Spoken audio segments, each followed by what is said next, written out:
मत कर लाला मत कर, अरे मत कर रे। सांस लेता हूं कि एक नया इकोनॉमिक्स आईएमपी का वीडियो आ जाता है। हर कोई ये स्ट्रेटेजी वो स्ट्रेटेजी, ये कैप्शन वो आईएमपी देते बैठा है। एक आम आदमी करे तो करे क्या?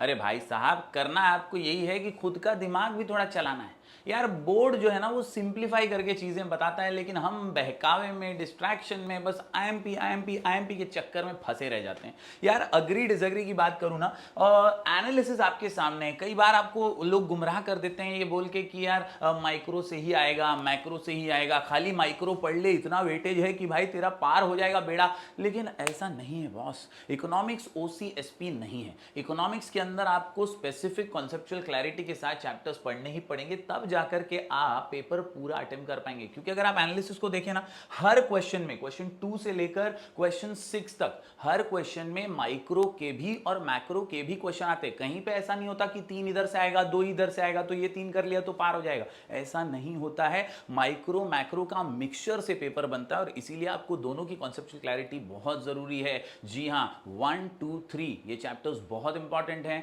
7 8 9 मैक्रो के चैप्टर्स बहुत इंपॉर्टेंट है। ये 6 चैप्टर्स तो आपको करना ही है, क्योंकि 1 2 3 7 8 9 तभी होगा इकोनॉमिक्स का paper fine. You have to get the conceptual clarity of all these micro and macro chapters so that you can attempt the paper nicely. साथ ही साथ अग्री डिसएग्री की बात करूं यहां पर, तो अग्री डिसएग्री का ये बोर्ड का आंसर शीट दिखाता हूं मैं आपको। ये कॉन्फिडेंशियल आंसर शीट है जो मॉडरेटर्स और एग्जामिनर्स को मिलता है। इस आंसर शीट के अंदर मॉडल आंसर स्कीम में बोर्ड खुद क्या कहता है, किती लिहायचं।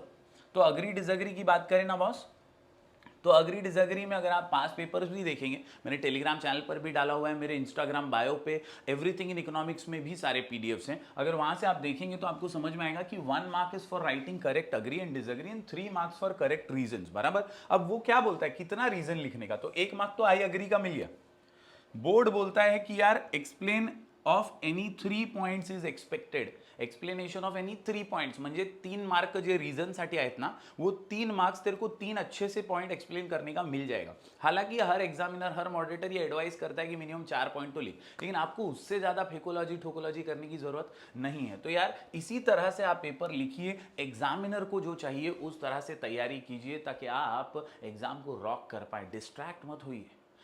इंफॉर्मेशन का जो ओवरडोज है ना, वो आपके लिए हानिकारक बन जाएगा। सेल्फ स्टडी को टाइम दीजिए, टाइम मैनेजमेंट के ऊपर फोकस कीजिए, आप आसानी से जीत जाएंगे। Thank you very much. Follow और सब्सक्राइब करके जाना।